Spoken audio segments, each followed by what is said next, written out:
CM Pushkar Singh Dhami का नैनीताल का दौरा, प्रतिभा सम्मान समारोह का आयोजन। कार्यक्रम में मुख्यमंत्री धामी ने जनता को किया संबोधित।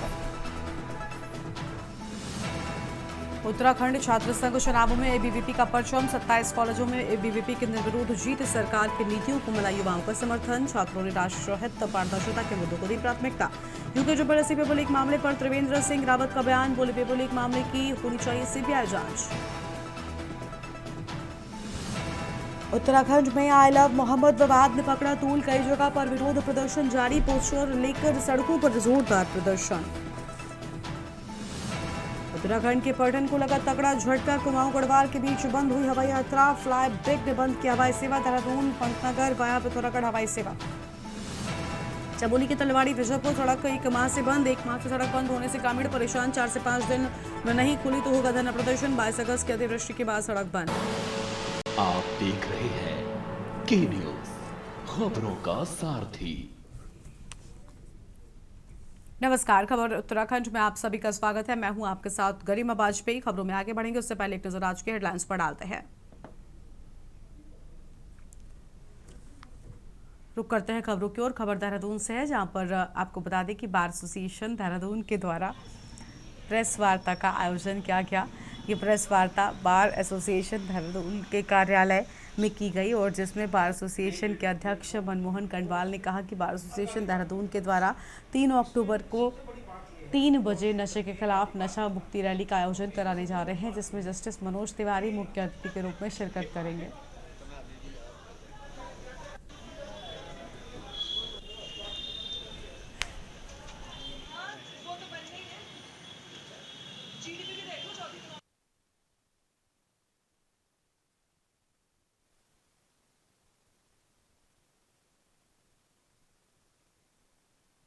मांगे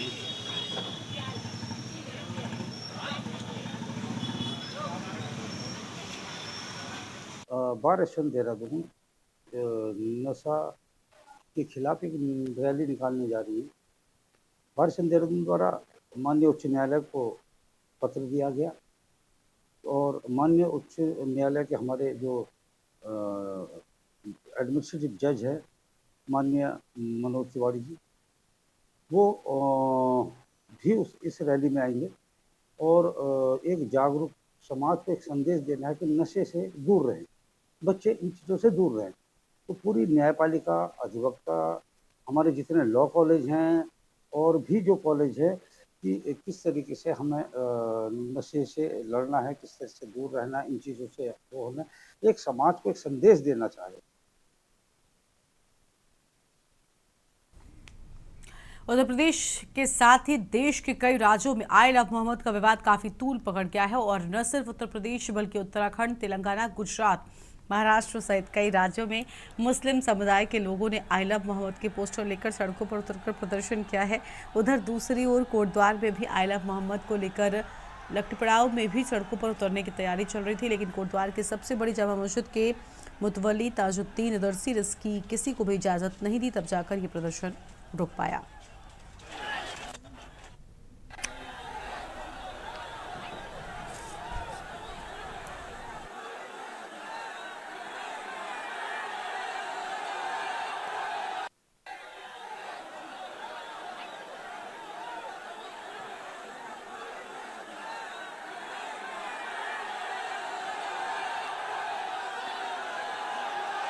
मोहम्मद का जो जुलूस निकाले जा रहे हैं, इसमें कुछ लोगों ने सोशल मीडिया को देख करके यहाँ पे बात रखी थी।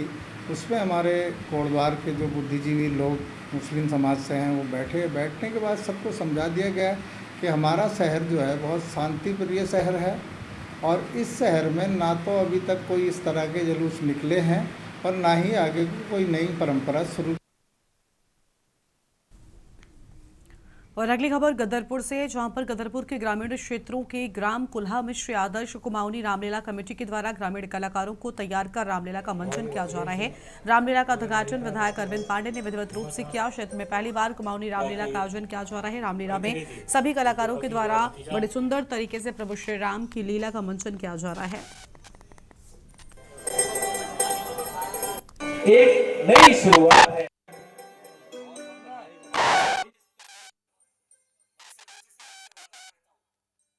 एक नई आने वाली पीढ़ी को सीख मिलेगी, साथ ही साथ बहुत अच्छा रिस्पांस मिला बच्चों का, गांव वालों का, सारे क्षेत्रवासियों का, जो हम आज इस मुकाम तक पहुंचे हैं कि आज जिसकी हम तैयारी कर रहे थे, जिसकी हमने और सब लोगों ने हमको प्रोत्साहित किया, और सभी क्षेत्र की जनता का बहुत बहुत धन्यवाद। और साथ ही मैं सभी से आग्रह करता हूं कि सभी ज़्यादा से ज़्यादा संख्या में आकर यहाँ पर जो भी पात्र हैं, जो भी अभिनय कर रहे हैं, उनका उत्साहवर्धन करें और प्रभु राम की लीला में ज़्यादा से ज़्यादा शामिल होकर पुण्य के भागी बने। क्षेत्र है, लेकिन एक जमाना आएगा, बहुत जल्दी वो समय आने वाला है जब पर्यटन की दृष्टि से इलाका बहुत आगे बढ़ेगा। और निश्चित ही इन्हीं उद्देश्यों को लेकर गाँव के लोगों ने प्रथम बार मेला का आयोजन किया है। मैं सब लोगों को शुभकामनाएं देता हूं, भगवान से प्रार्थना करता हूं कि जिस उद्देश्य से ग्रामवासियों ने पिछड़े इलाके में रामलीला का शुभारंभ किया, वह उद्देश्य पूर्ण होना चाहिए। हम भगवान से कामना करते हैं।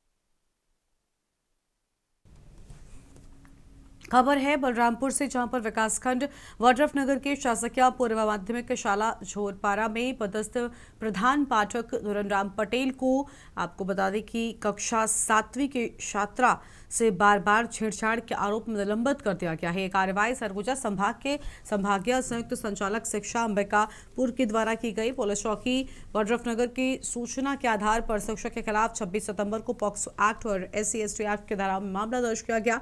आरोपी शिक्षक फिलहाल फरार है और पुलिस उसकी तलाश में जुटी हुई है। मामला शिक्षा व्यवस्था और बच्चों की सुरक्षा को लेकर गंभीर सवाल खड़े करता है।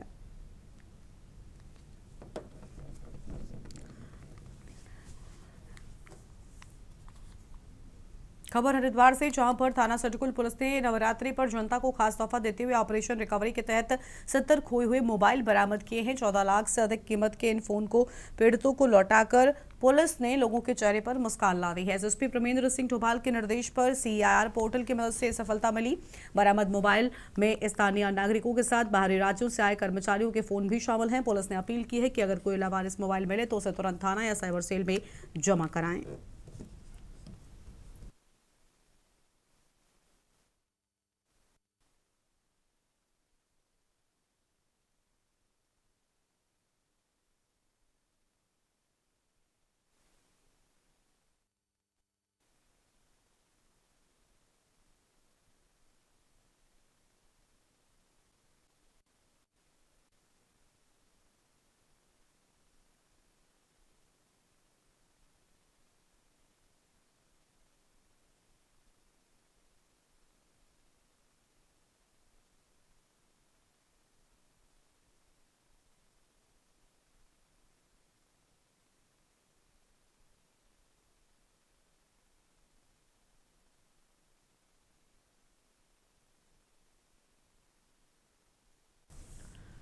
देहरादून के प्रेस क्लब में उपनल कर्मचारी महासंघ उत्तराखंड ने आज एक अहम प्रेस वार्ता की है। महासंघ के अध्यक्ष ने उपनल कर्मियों के नियमितीकरण को लेकर सरकार की उपेक्षा पर गहरा रोष व्यक्त किया। उन्होंने आरोप लगाया कि सरकार कोर्ट के आदेशों की अवहेलना कर रही है और कर्मचारियों को गुमराह कर रही है। महासंघ ने चेतावनी दी है कि अगर जल्द ही समाधान नहीं निकला तो वो अनिश्चितकालीन आंदोलन शुरू करेंगे। प्रेस वार्ता में कर्मचारियों की नाराजगी साफ तौर पर देखने को मिली है और सरकार से तत्काल हस्तक्षेप की मांग की गई है।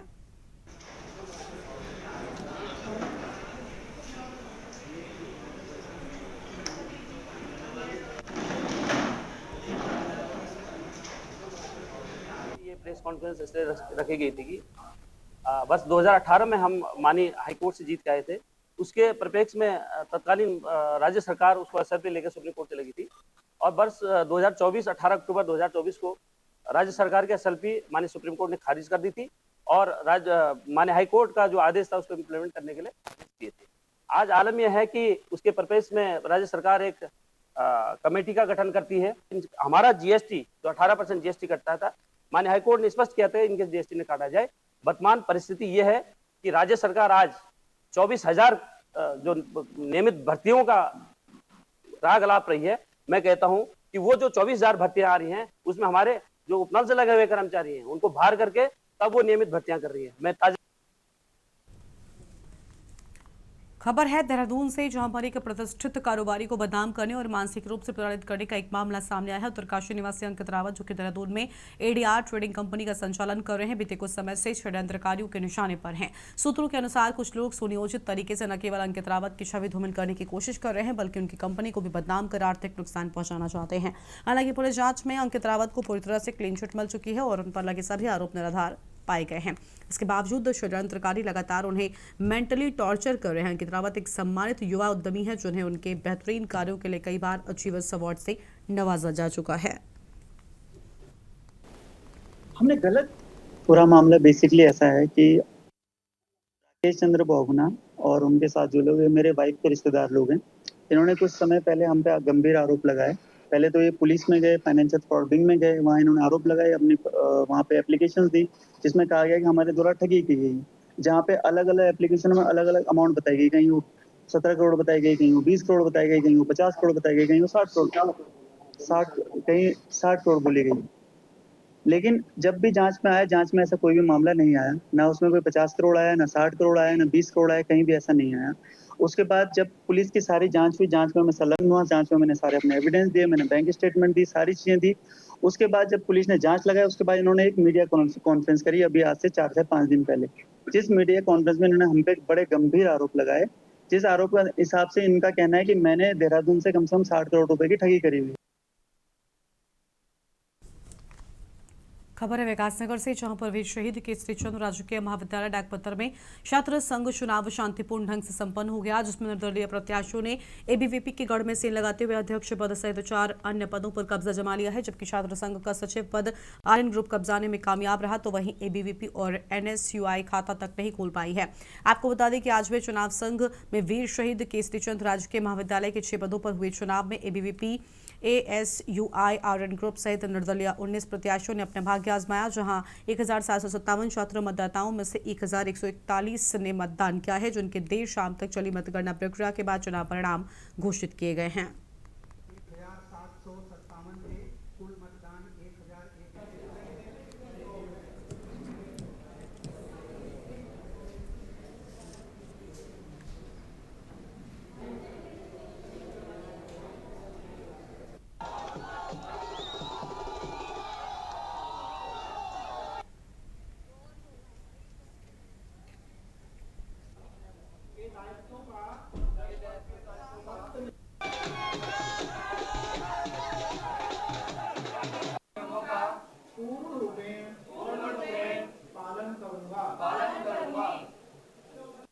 कुल मतदाता 1757 थे, कुल मतदान 1001।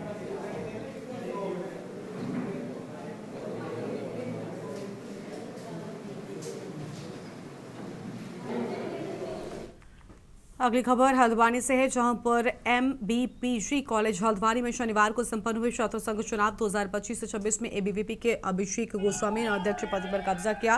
उपाध्यक्ष मनीष चंद्र निर्वाचित हुए, जबकि अन्य पदों पर भी छात्रों ने निर्णायक चुनावी सहभागिता दिखाई। कुल 3599 मतदाता अपने मताधिकार का प्रयोग करने पहुंचे। चुनाव परिणामों के अनुसार अध्यक्ष पद पर अभिषेक गोस्वामी ने 1738 मत हासिल कर कमल बोरा और मोहम्मद अरशद को पराजित किया। उपाध्यक्ष पद पर मनीष चंद्र 2486 मत लेकर विजयी रहे हैं। निर्वहन करूंगा, ऐसा कोई आचरण नहीं करूंगा जो संस्था की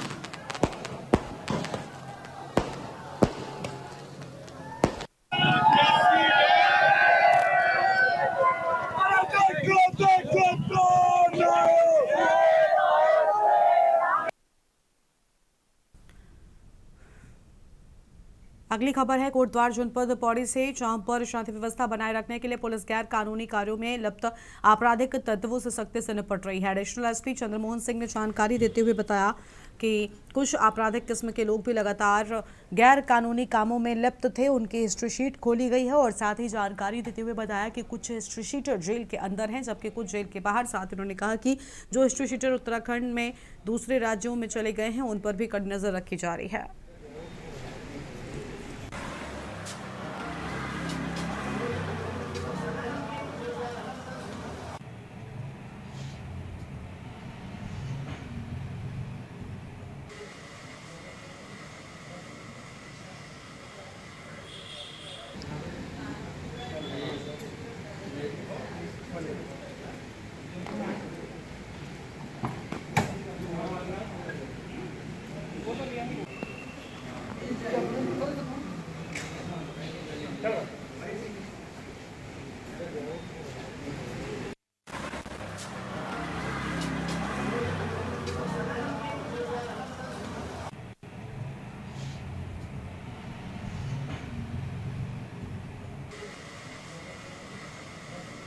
किया है जो लगातार अपराध करते हैं और उनके जो है चरित्र में या उनके आपराधिक गतिविधियों में कोई सुधार नहीं होता है, तो ऐसे व्यक्तियों की जो है हिस्ट्री सीट खोली जाती है और उसमें हम लोगों ने कुछ लोगों की खोली हैं, कुछ अपराधियों की, और हम लगातार उन पर निगरानी रखते हैं।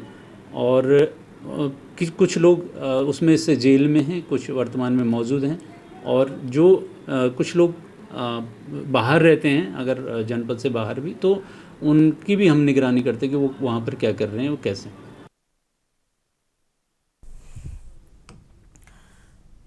लक्सर के लादपुर कला में तहसील प्रशासन ने हाईकोर्ट के कड़े निर्देश पर बड़ी कार्रवाई करते हुए 9 लोगों से सरकारी भूमि को कब्जा मुक्त कराया है और तहसीलदार प्रताप सिंह चौहान के नेतृत्व में राजस्व और पुलिस टीम ने तालाब व सार्वजनिक रास्ते की जमीन से अवैध निर्माण हटाया। अतिक्रमण की पुष्टि के बाद सभी को नोटिस जारी किए गए। प्रशासन ने स्पष्ट किया कि भविष्य में अतिक्रमण रोकने के लिए सख्त कदम उठाए जाएंगे।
लादपुर कला में मकबल 122 भी हुई थी, तो उसका डिसीजन आ गया था। उसमें टोटल 9 लोग थे, तो 9 लोगों को आज जो है बेदखल किया गया। उसमें पूरी पुलिस प्रशासन पूरी टीम आ गई मौजूद है। खबर है पौड़ी से, जहां पर बीजीआर परिसर पौड़ी में हुई छात्र संघ चुनाव में एनएसयूआई ने 3 प्रमुख पदों पर जीत दर्ज किया। अध्यक्ष पद पर चिराग गुसाई ने 294 वोटों से जीत हासिल की। उपाध्यक्ष मानसी डंडवाल और विश्वविद्यालय प्रतिनिधि अखिल रावत भी विजयी रहे। जीत के बाद परिसर में एनएसयूआई कार्यकर्ताओं ने रंग गुलाल उड़ाकर जश्न मनाया है।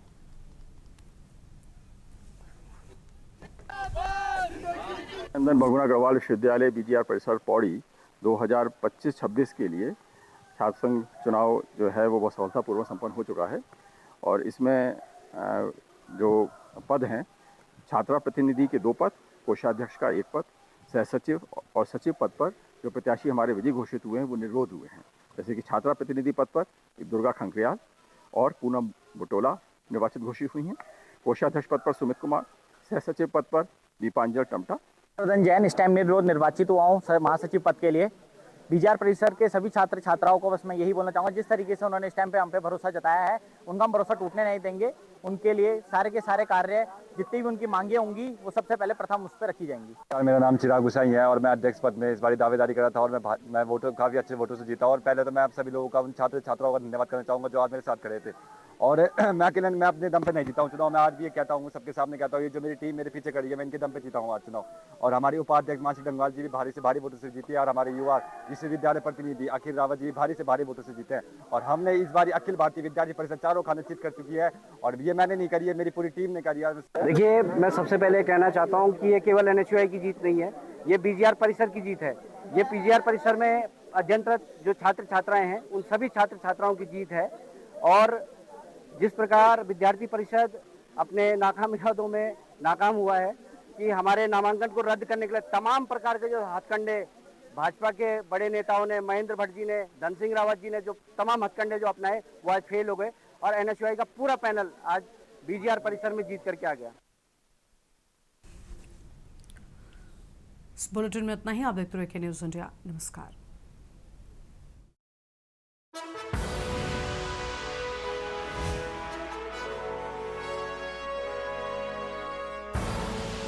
आप देख रहे हैं के न्यूज़, खबरों का सार।